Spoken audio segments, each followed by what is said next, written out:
एक बार फिर से स्वागत करते हैं आप सभी लोगों का उदित अकेडमी के इस रैंकर सीरीज में। चलिए, कैसे हैं आप लोग? उम्मीद करते हैं कि सब लोग बढ़िया होंगे, मस्त होंगे और पढ़ाई अपनी अच्छे से कर रहे होंगे, है ना? और आप लोग उम्मीद पे खरे उतरेंगे भी, ये भी आपसे उम्मीद है। चलिए, हमने इंडोक्राइन सिस्टम के बहुत सारे प्रश्न कर लिए थे, बहुत सारे अभी बाकी भी हैं। और कल हमने डायबिटीज मेलाइटस में कुछ चीज़ें छोड़ी थी, हमने बताया था कि उसको हम आगे करने वाले हैं। चलिए फटाफट जुड़ जाइए पहले तो सभी लोग। चलिए, गुड इवनिंग सभी को, गुड इवनिंग। हाँ, गुड इवनिंग बच्चों। चलिए, हाय हेलो तो होता रहेगा। सबसे पहले हम शुरू करते हैं अपना आज का पहला प्रश्न, जो कि है हमारा diabetes mellitus 2 type 2 diabetes mellitus जो है वो किसके कारण होता है। टाइप 1 तो हमने कल देखा था कि टाइप 1 जो है वो किसके कारण होता है, पिछली क्लास में हमने देखी थी। आज हम देखेंगे कि टाइप 2 जो है वो किसकी वजह से हो रहा है। तो टाइप 1 और टाइप 2 दो तरीके के हमने बताया था कि मेनली डायबिटीज मेलाइटस यानी कि मधुमेह नाम की जो बीमारी होती है, ये मेनली दो तरीके की होती है, दो टाइप की होती है। यही हमें कॉमनली जो है कम्युनिटी एरिया में या फिर गाँव में या फिर जो भी पेशेंट आते हैं उनमें यही दो तरीके की बीमारी जो है, दो तरीके का जो डायबिटीज मेलाइटस है वो अक्सर देखने को मिलता है। तो टाइप 1 हमने बताया था कि टाइप 1 और टाइप 2 दो चीज़ें होती हैं। एक बार हम रिवाइज कर दे रहे हैं आपको कि एक फोटो हमने कल आपको दिखाई थी, ये वाला, ठीक है। ये फोटो सबको विजिबल हो रहा है? ये फोटो विजिबल हो रहा है। इसमें हमने बताया था कि टाइप 1 डायबिटीज मेलाइटस जो होता है, टाइप 1 डायबिटीज मेलाइटस, उसमें क्या दिक्कत होती है? उसमें दिक्कत ये होती है कि टाइप 1 डायबिटीज मेलाइटस में जो इंसुलिन होता है ना, इंसुलिन, उसकी कमी हो जाती है। किसकी कमी हो जाती है? इंसुलिन की। तो जब इंसुलिन की कमी हो जाएगी तो हमने आपसे बताया था कि जो भी सेल होते हैं, जो भी सेल होते हैं वो किसको खा के जिंदा रहते हैं, किसको खा के काम करते हैं? शुगर को। किसको? शुगर को। और जो डायबिटीज मेलाइटस वाली बीमारी है वो हो क्या रहा है कि ब्लड में ये इसी शुगर का लेवल क्या हो रहा है? बहुत ज़्यादा बढ़ जा रहा है। इसको हम बोलते हैं डायबिटीज मेलाइटस। तो अब यहाँ पे प्रॉब्लम ये है कि टाइप 1 में इंसुलिन की कमी है। अब इंसुलिन करता क्या था? हमने बताया था कि यहाँ पे इसी सेल के पास एक रिसेप्टर होता है जो इंसुलिन के आते ही, इंसुलिन से बाइंड होने के बाद, इंसुलिन जब जाकर उस रिसेप्टर पे अटैच होता है तब जाके यहाँ पे जो ग्लूकोज का चैनल है ना, ये खुलता है। ग्लूकोज का चैनल तब खुलेगा जब इस रिसेप्टर से कौन जाके बाइंड हो जाए? इंसुलिन। ठीक है, तो बिना इंसुलिन के ये चैनल खुलेगा नहीं। और जब तक ये चैनल नहीं खुलेगा तब तक शुगर जो है वो ऐसे ब्लड में घूमता रहेगा, किसी सेल के पास नहीं जा पाएगा। इस बात को दिमाग में रखिए। वही टाइप 2 में हमने बताया था, टाइप 2 में क्या हमने बताया था कि अगर इंसुलिन का जो रिसेप्टर है वो काम करना बंद कर दे, वो इंसुलिन को पहचानने से मना कर दे, तो इंसुलिन के होने के बाद भी, इंसुलिन हमारे बॉडी में भरपूर है, जितना चाहिए उतना है, लेकिन उसके बाद भी जब वो अपने रिसेप्टर से बाइंड नहीं हो पाएगा, जब रिसेप्टर उसको पहचानने से मना कर देगा, तो इन दोनों का कोई जब मिलन नहीं होगा तो ये जो चैनल है तब भी नहीं खुलेगा, क्योंकि चैनल खोलने के लिए इनका आपस में अटैच होना जरूरी है। तो इस कंडीशन में भी क्या होगा कि जितने भी ये शुगर हैं ये किसमें फ्लो कर रहे होंगे? ब्लड में ऐसे घूम रहे होंगे, इनको कोई भी यूज इनका नहीं कर पाएगा। तो सब मिला के कहने का मतलब है कि टाइप 1 में इंसुलिन की कमी हो जाती है, टाइप 2 में इंसुलिन की कमी नहीं होती है लेकिन उसके रिसेप्टर खराब हो जाते हैं। तो यहाँ पे रेजिस्टेंस डेवलप हो जाता है, इसको हम बोलते हैं रेजिस्टेंस।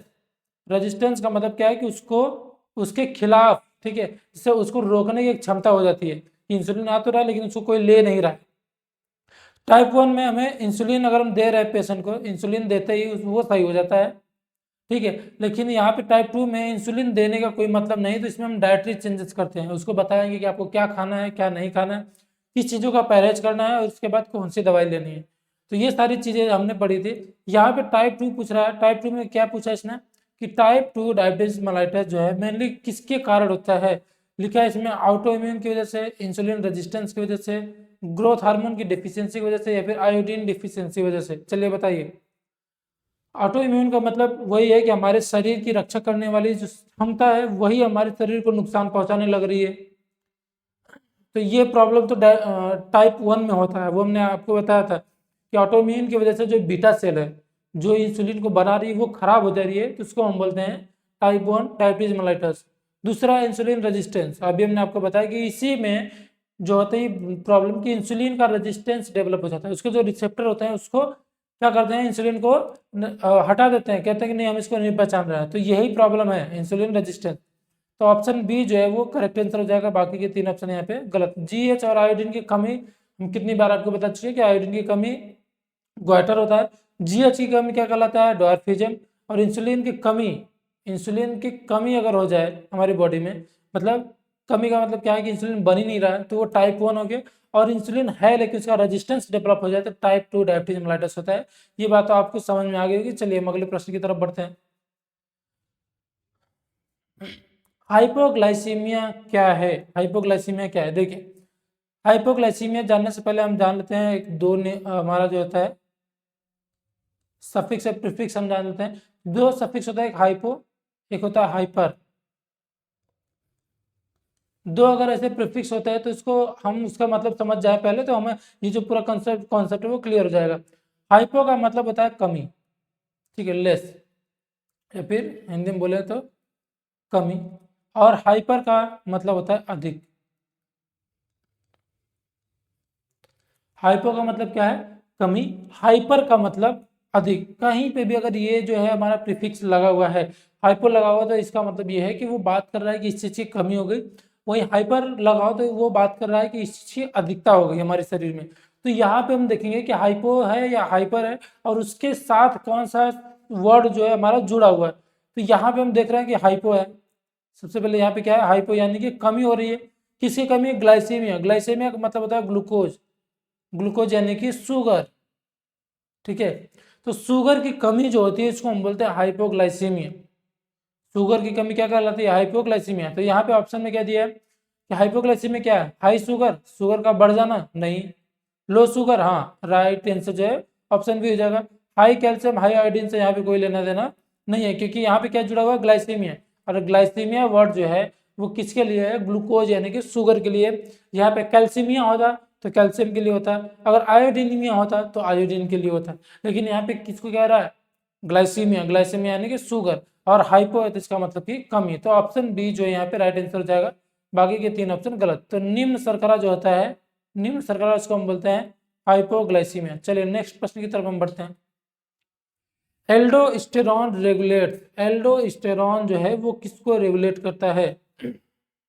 आपके ऑप्शन है, पहला कैल्शियम, दूसरा ग्लूकोज, तीसरा जो है सोडियम एंड वाटर बैलेंस, चौथा जो है वो आयोडीन है। चलिए आप बताइए। एल्डोस्टेरॉन का हम थोड़ा सा हिंट भी दे दे रहे हैं कि इसका काम होता है बीपी मेंटेन करना। बीपी को मेंटेन करना इसका काम होता है। तो आप इन चारों ऑप्शन में से आप देख लीजिए कि कौन सा ऐसा ऑप्शन है जिससे हमारी बीपी मेंटेन हो सकती है। बताइए, फटाफट जवाब दीजिए इसका।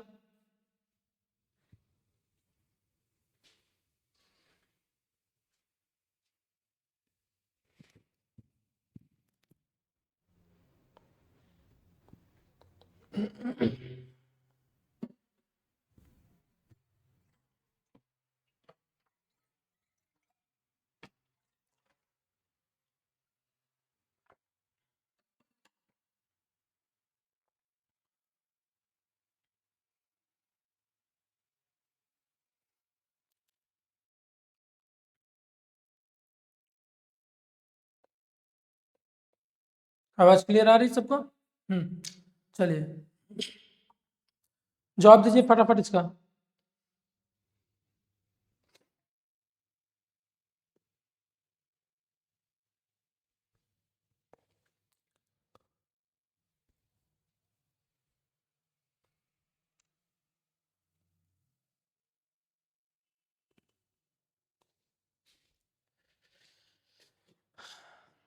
ओके, हमने कल की क्लास में आपको ये जो स्लाइड दिखाई थी, इसमें हमने इस इमेज में पूरे जो है एड्रिनल कॉर्टेक्स के हार्मोन्स और एड्रिनल मेडुला के हार्मोन्स के बारे में बताया था।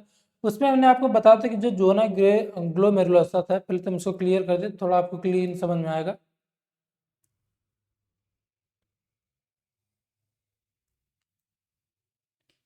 चलिए, हमने आपको बताया था कि जो जोना ग्लोमेरुलोसा था यहीं से बनता है हमारा एल्डोस्टेरॉन, ठीक है। एल्डोस्टेरॉन, और इसका काम होता है बीपी को मेंटेन करना। अब ये बीपी को मेंटेन कैसे करता है कि ये क्या करता है, एल्डोस्टेरॉन जब हमारी बॉडी में सिक्रीट होता है तो ये सोडियम को उठा लेता है शरीर के अंदर। मतलब कि जो सोडियम छन के यूरिन के साथ बाहर जा रहा था उसको ये बाहर ना निकलने देता है, बल्कि क्या करता है वहीं से वापस किडनी में से ही क्या करता है वापस उठा लेता है। तो जब ये सोडियम को हमारी बॉडी में उठाएगा तो इसके साथ साथ वाटर भी क्या होता है, एब्जॉर्ब हो जाता है, हमारे शरीर में वापस आ जाता है। तो जब भी हमारे शरीर में पानी का लेवल बढ़ता है, जब भी पानी का लेवल बढ़ेगा, यानी कि हमारा जो ब्लड है, ब्लड जो है, ब्लड का लेवल जो वॉल्यूम होता है वो बढ़ेगा, क्योंकि पानी ब्लड में मिक्स होगा। तो पानी जब ब्लड में मिक्स होगा तो सब मिला के ब्लड का लेवल भी क्या होगा, बढ़ेगा। तो जब हमारे ब्लड वेसल्स के अंदर पानी या ब्लड का लेवल बढ़ता है, जिसको हम बोलते हैं हाइपर वोल्यूमिया, क्या बोलते हैं, हाइपर वोल्यूमिया, ठीक है। तो जब भी ये कंडीशन होती है तो उस टाइम क्या होगा कि बीपी बढ़ेगा, ब्लड प्रेशर क्या होगा, बढ़ेगा। ऐसा समझ लीजिए कि एक खून की नली है, इसमें पानी पानी भरा है, ब्लड भरा हुआ है, ठीक है, ब्लड में मैक्सिमम क्या है, पानी है।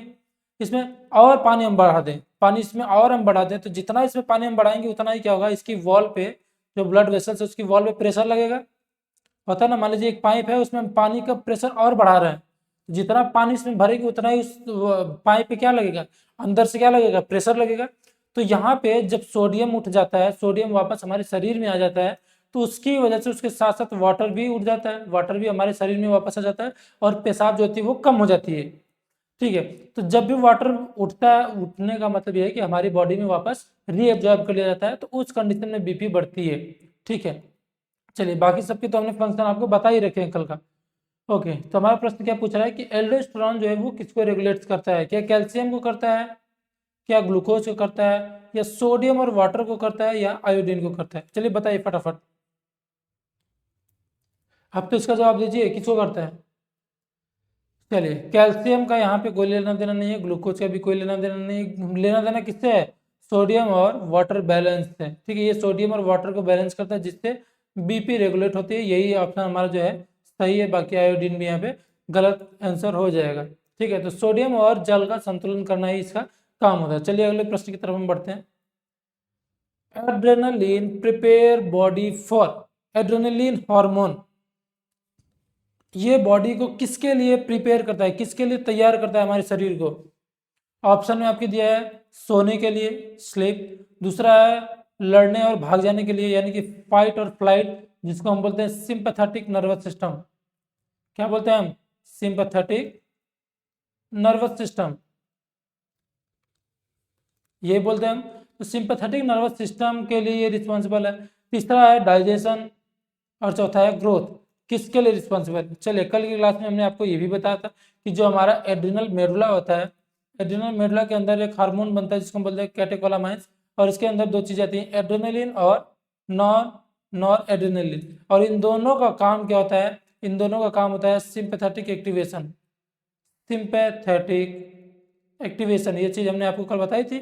और सिंपैथेटिक एक्टिवेशन का मतलब यही है कि करो या मरो, मतलब किसी चीज से लड़ना है या फिर वहां से भाग जाना है, इस चीज के लिए रिस्पॉन्सिबल, इस चीज के लिए हमारी बॉडी को प्रिपेयर करने वाला जो हार्मोन है वो है एड्रेनलिन। कि कोई खतरनाक सिचुएशन हमारे सामने आई, जैसे हम कहीं जा रहे थे, कुत्ता आ गया अचानक से, या फिर सांप आ गया, तो उस टाइम हमारा जो शरीर है वो क्या करेगा, या तो वहां से भाग जाएगा, या तो हम क्या करेंगे, कुछ उठाएंगे और उसको मारना शुरू कर देंगे, उससे लड़ना शुरू कर देते हैं।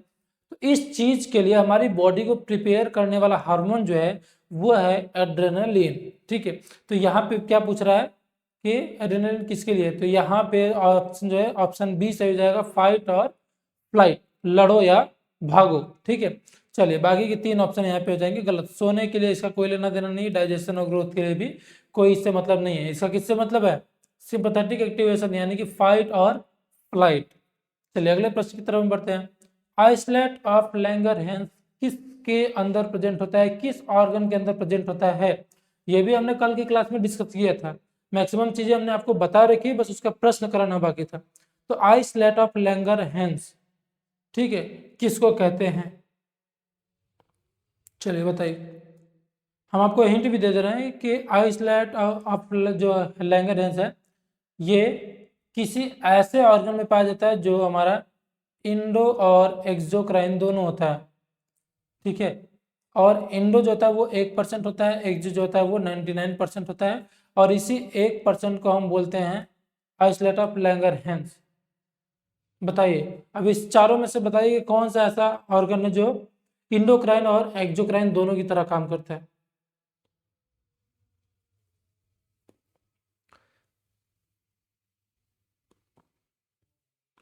तो इसका राइट आंसर हो जाएगा पैंक्रियाज। ठीक है, कल की क्लास में हमने बताई थी आपको, हमने तो मैक्सिमम चीज़ें आपको बता ही रखी है, बस आपको प्रश्न करना है। कल हमने बताया था कि जो हमारा पैंक्रियाज होता है उसमें 99% तो जो होता है एक्सोक्राइन होता है और 1% जो होता है वो इंडोक्राइन होता है। और इसी इंडोक्राइन को हम क्या बोलते हैं? Islet of Langerhans. क्या बोलते हैं इसको? इसको हम बोलते हैं आइसलेट ऑफ लैंगरहैंस सेल। तो उस 1% में हमारी 4 सेल आती है, वो भी हमने आपको कल बता दिया था। कौन कौन सा? Alpha cell, beta cell, delta cell और पीपी सेल। अल्फा सेल क्या बना रहा था? ग्लूकागॉन। बीटा सेल बना रहा था इंसुलिन। ठीक है, और जो हमारा डेल्टा सेल था वो बना रहा था सोमेटोस्टेटिन, और पीपी सेल जो था वो पैंक्रियाटिक पॉलीपेप्टाइड बना रहा था। तो वो चीज़ें हमने बता दी थी। और इसी इंडोक्राइन में जो 4 सेल आती हैं उसी को हमने बताया, और उन चारों सेल को मिला के हम बोलते हैं आइसलेट ऑफ लैंगरहैंस। और ये स्ट्रक्चर किसके अंदर होता है? तो आपका आंसर आएगा पैंक्रियाज। ठीक है, कहाँ पे होता है? आइसलेट ऑफ लैंगरहैंस जो होता है वो होता है पैंक्रियाज के अंदर। पैंक्रियाज को हिंदी में हम क्या बोलते हैं? अग्न्याशय। क्या बोलते हैं इसको हम? अग्न्याशय। क्या ये यकृत में होता है? नहीं। क्या ये वृक्क यानी किडनी में होता है? नहीं। क्या ये थायराइड ग्लैंड में होता है? नहीं। ऑप्शन जो बी है हमारा वो सही आंसर हो जाएगा, यानी कि ये किस में होता है? पैंक्रियाज में होता है। चलिए अगले प्रश्न की तरफ बढ़ते हैं। टेस्टोस्टेरॉन इज सिक्रेटेड बाय, नाम है इसका टेस्टोस्टेरॉन। और ऑप्शन में भी आप देखेंगे तो आपको कुछ ऐसा ऑप्शन भी मिल जाएगा जिससे वो मैच कर रहा है। तो आप इसका जवाब फटाफट दे दीजिए कि टेस्टोस्टेरॉन है क्या, पहले ये बता देते हैं। ये एक हार्मोन, ये क्या है? हार्मोन है जो कि मेनली किसका है? मेल का, यानी कि पुरुष का हार्मोन है ये। ठीक है, पुरुष का जो कैरेक्टरिस्टिक्स है एक पुरुष होने का, वो इसी हार्मोन से आते हैं। तो आप इस चारों ऑप्शन में से बताइए कि कहाँ से ये हार्मोन बन रहा है। जो ऑर्गन का नाम है वही हार्मोन का नाम से एकदम रिलेटेड है। चलिए आप बताइए फटाफट।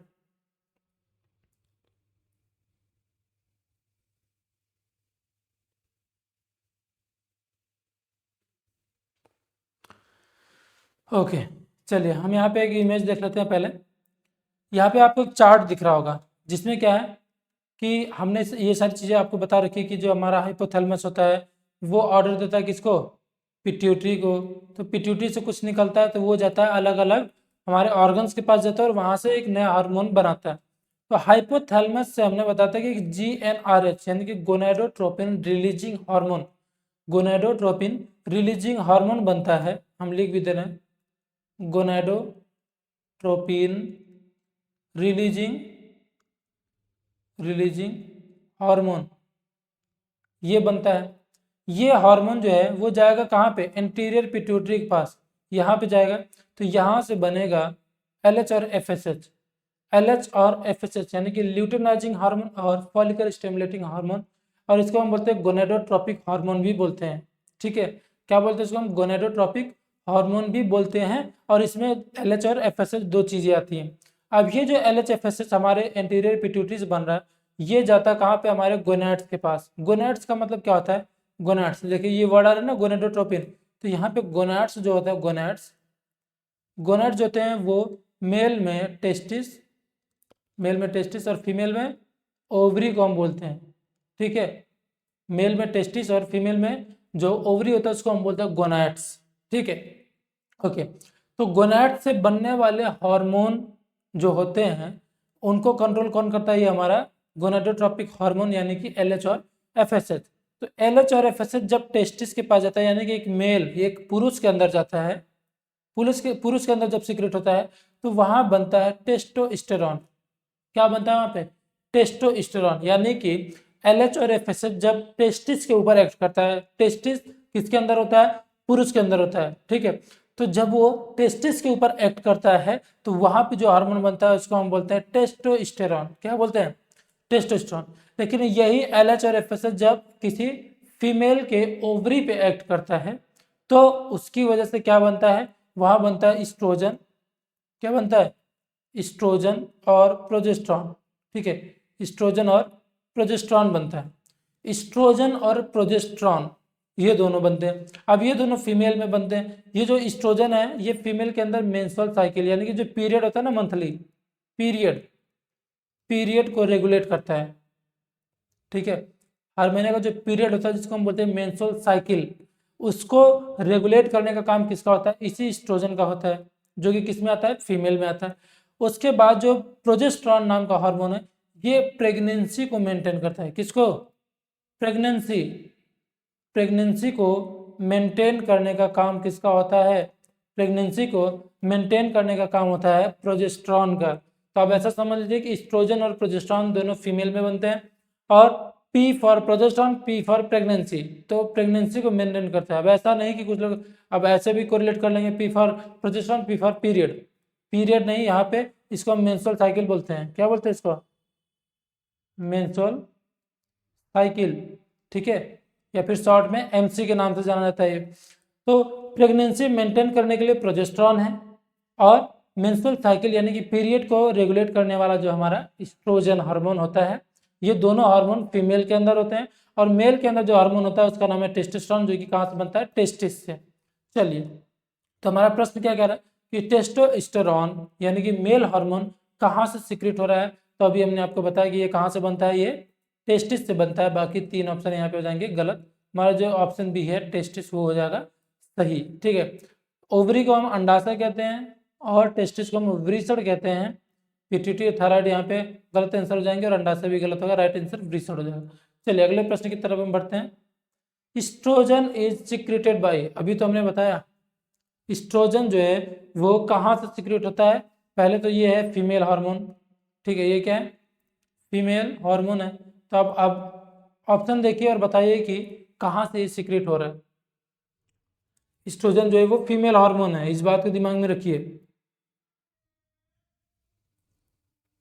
चलिए, एस्ट्रोजन जो है अभी हमने आपको बताया था ना, एस्ट्रोजन कहाँ से बनता है? ये बनता है ओवरी से, एस्ट्रोजन और प्रोजेस्टेरॉन। तो दोनों चीजें जो है यहाँ पे ओवरी से बन रही है, और ओवरी किसके अंदर होता है? फीमेल के अंदर होता है, जिसको हम हिंदी में अंडाशय बोलते हैं। तो राइट आंसर हमारा हो जाएगा ए, अंडाशय। बाकी 3 ऑप्शन यहाँ पे हो जाएंगे गलत। ठीक है, चलिए अगले प्रश्न की तरफ बढ़ते हैं। प्रोजेस्टेरॉन हार्मोन जो है ये किसको मेंटेन करता है? चलिए बताइए, प्रोजेस्टेरॉन हार्मोन जो है वो किसको मेंटेन करता है? अभी हमने आपको ये भी बताया। ये बनता कहाँ से है? ये बनता है ओवरी से। ये ओवरी से बनता है, होता है किसमें? फीमेल्स में। ठीक है, और ये किसको मेंटेन करता है? क्या ये मेंस्ट्रुअल साइकिल को मेंटेन करता है? नहीं, मेंस्ट्रुअल साइकिल को तो कौन मेंटेन करता है? एस्ट्रोजन करता है। तो प्रोजेस्टेरॉन किसको करता है? प्रोजेस्टेरॉन करता है प्रेगनेंसी को। P for progesterone, P for pregnancy. बाकी यहाँ पे 3 ऑप्शन जो है ग्रोथ, मेटाबॉलिज्म और शुगर गलत। शुगर को मेंटेन करने के लिए 2 हार्मोन है, हमने बता दिया, ग्लूकागॉन और इंसुलिन। ये दोनों मिलकर काम करते हैं। ग्रोथ के लिए ग्रोथ हार्मोन खुद है हमारा जीएच। मेटाबॉलिज्म के लिए हमारा T3 और T4 होता है। बाकी जो हमारा राइट आंसर हो जाएगा वो क्या हो जाएगा? वो हो जाएगा ऑप्शन बी। प्रेगनेंसी को मेंटेन करने के लिए हमारे प्रोजेस्टेरॉन की जरूरत पड़ती है। प्रेगनेंसी मतलब गर्भावस्था। चलिए नेक्स्ट प्रश्न। HCG is secreted by, HCG जो है वो किससे सिक्रेट होता है? HCG एक हार्मोन है। ठीक है, ये क्या है? HCG एक हार्मोन है जिसको हम बोलते हैं ह्यूमन कोरियोनिक गोनाडोट्रोपिन हार्मोन। ये पूछ रहा है कि कहाँ बनता है, कब बनता है, कब बनता है ये? क्या ये प्यूबर्टी का मतलब कि यौवन में, यौवन का मतलब क्या है कि जब एक फीमेल अपने उस स्टेज पे पहुंचती है जब वो 10 से 12 साल की होती है, जब उसको पीरियड आना पहली बार शुरू होता है, जब एक फीमेल तैयार होती है किसके लिए? प्रेगनेंसी के लिए। तो उस टाइम होता है क्या ऐसा? तो उस चीज को पूछ रहा है कि प्यूबर्टी में होता है। ये HCG हार्मोन जो है वो क्या प्यूबर्टी में बनता है? प्यूबर्टी का मतलब कि जब एक फीमेल जब वो कितने साल बाद, लगभग 14 से 15 साल बाद या फिर 13 से 12 साल बाद, जब वो प्रेगनेंसी के लिए हम बोल सकते हैं कि वो सेकेंडरी कैरेक्टरिस्टिक जो सेक्सुअल कैरेक्टरिस्टिक्स होते हैं उसके, उसमें जब वो कन्वर्ट होती है तो उस चीज को हम बोलते हैं प्यूबर्टी। ठीक है, जिसमें क्या क्या चीजें होते हैं? जिसमें चीजें होती हैं एड्रिनार्की। एड्रिनार्की का मतलब क्या होता है? एक्जिलरी हेयर का आना। ठीक है, जो अंडर आर्म में हेयर धीरे धीरे आना शुरू हो जाते हैं। उसके अलावा होता है थिलार्की। थिलार्की का मतलब क्या है कि ब्रेस्ट का डेवलपमेंट धीरे धीरे होना, जो ब्रेस्ट है उनका धीरे धीरे ग्रोथ होना। उसके अलावा क्या होता है इसमें प्यूबार्की यानी कि प्यूबिक हेयर का आना। उसके अलावा इसमें आता है मिनार्की। मिनार्की का मतलब होता है कि पहली बार किसी को अगर पीरियड आ रहा है तो उसको हम बोलते हैं मिनार्की। तो ये सारी चीजें अगर किसी को हो रही हैं, स्टार्ट हो रही हैं, तो उसको हम बोलते हैं प्यूबर्टी। ठीक है, तो ये पूछ रहा है कि एचसीजी हार्मोन जो है वो क्या प्यूबर्टी में आता है। दूसरा ऑप्शन है कि ये प्रेगनेंसी में आता है। क्या ये किसमें? प्रेगनेंसी में आता है। क्या ये बचपन में आता है? क्या ये बुढ़ापे में आता है? क्या ये चाइल्डहुड में आता है या फिर ये ओल्ड एज में आता है? देखिए एचसीजी हार्मोन जो है वो बनता है प्लेसेंटा से। प्लेसेंटा, ठीक है। अब प्लेसेंटा क्या होता है? प्लेसेंटा क्या होता है? प्लेसेंटा एक ऑर्गन हम बोल सकते हैं, एक स्ट्रक्चर है जो ड्यूरिंग प्रेगनेंसी, जब एक माँ क्या करती है, गर्भवती होती है, जब उसके पेट में बच्चा बनना शुरू होता है तो उस टाइम बच्चे को खाना देने के लिए एक और स्ट्रक्चर उसके अंदर बनता है जिसको हम बोलते हैं प्लेसेंटा।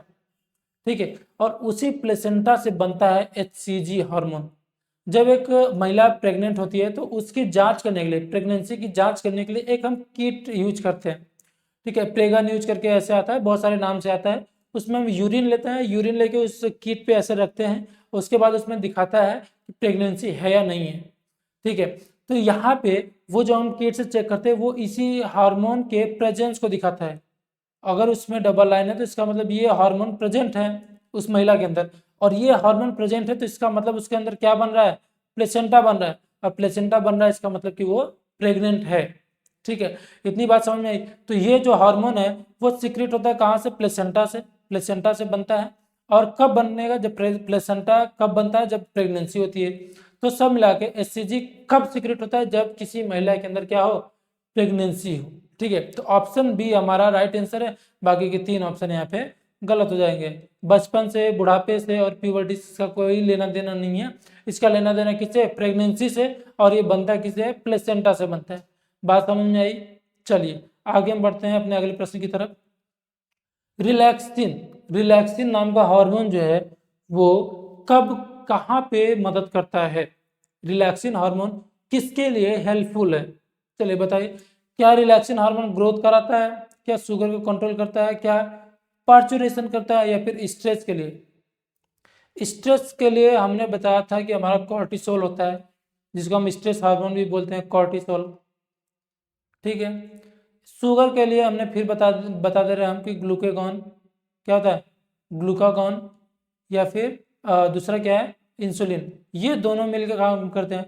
ग्रोथ के लिए हमारा है ग्रोथ हार्मोन, जिसको हम जीएच बोलते हैं। तो बच्चा हमारा पार्चुरेशन। अब पार्चुरेशन क्या होता है? पार्चुरेशन का मतलब होता है कि एक बच्चे को जन्म देना, जिसको हम हिंदी में बोलते हैं प्रसव, डिलीवरी।